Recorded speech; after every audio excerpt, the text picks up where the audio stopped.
महाराज जी, शुक्रताल गंगा स्नान मेले में फिर जो है बोर्ड लगे हुए हैं जगह जगह पे, उसमें साफ साफ लिखा हुआ है कि पूजा पाठ का सामान जिस समुदाय के लोग बेचेंगे तो उनको बाहर कर दिया जाएगा और जुर्माना भी होगा। क्या पूरा मामला? देखिए, ये तो आप लोग भी जानते हैं और इस्लाम मजहब के लोग भी जानते हैं कि इस्लाम मजहब में मूर्ति पूजा करना सबसे बड़ा हराम कहा गया है। और जब मूर्ति पूजा करना हराम है उनके अनुसार, तो हमारे सनातन धर्म की पूजा पाठ का सामान बेचने का उनको अधिकार नहीं है। तो इसलिए मैं कहना चाहूँगा कि कोई भी मुसलमान वहाँ पर पूजा पाठ का सामान न बेचे, और यदि वहाँ पर कोई पूजा पाठ का सामान बेचेगा तो उसको मेले से बाहर कर दिया जाएगा। और इसके साथ में हमने एक और बात रखी है कि मेले के अंदर जो भी खान पान की दुकानें हैं, दुकानदार मोटे अक्षरों में उस पर अपना नाम लिखेगा। और मेले के अंदर इस तरह का कोई कुराफात न हो, उसका ये भी है।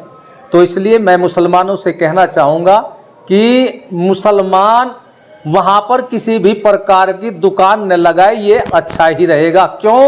क्योंकि मेला तो सनातन धर्म के लोगों का है और मेले में सभी लोग पूजा पाठ करते हैं, गंगा स्नान करते हैं। और मूर्ति पूजा करना, गंगा स्नान करना दोनों ही मुसलमानों के इस्लाम मजहब में हराम है। तो फिर भी ये लोग वहाँ जा कर के क्यों गड़बड़ करते हैं? महाराज जी, किसी प्रशासनिक अधिकारी से बात की इस मुद्दे को लेकर? देखिए, किसी भी प्रशासनिक अधिकारी से हमारी कोई वार्ता नहीं हुई, क्योंकि ये तो हमारा सनातन धर्म का है, हमारी आस्था का प्रश्न है। यदि कोई हमारी आस्था के साथ में खिलवाड़ करेगा तो सनातन धर्म का बच्चा बिल्कुल भी बर्दाश्त नहीं करेगा।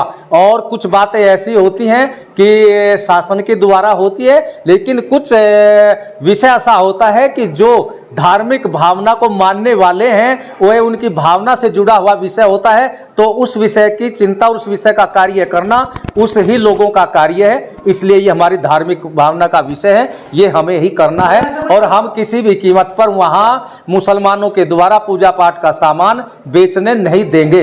आपके द्वारा क्या कोई टीम गठित की गई है इसको वॉच करने के लिए? देखिए, हमने 500 नौजवानों की एक टीम गठित की है जो मेले के चारों कोनों में सब जगह इस तरह की निगरानी रखेंगे। और यदि कोई इस तरह का बेचता हुआ पाया तो उसको आराम से मेले से बाहर कर दिया जाएगा। ऐतिहासिक मेला है, लंबे समय से लगता आ रहा है। क्या लगता है कि इस तरह जो है विशेष समुदाय के लोग दुकान में लगाते हैं, कोई और भी वहाँ किसी तरह का कोई संकेत ऐसा लगता है कि जो कुछ सांप्रदायिकता फैल सकती है? देखिए, इसके कारण से भाई उनकी आस्था तो है नहीं, लेकिन वो वहाँ जाते हैं, उससे लव जिहाद को भी बढ़ावा मिलता है। और वहाँ पर चोरी का भी बहुत कार्य होता है, किसी की जेब कट जाती है। तो ये इस तरह के होते हैं, इस तरह के कार्य जो सनातन धर्म के लोग हैं, आस्था वाले हैं, वे तो अपनी पूजा करने जाते हैं, वो गलत काम करने नहीं जाते। तो इसलिए हम ये सारे बातें देख करके हमने आवाज़ उठाई है। ठीक है।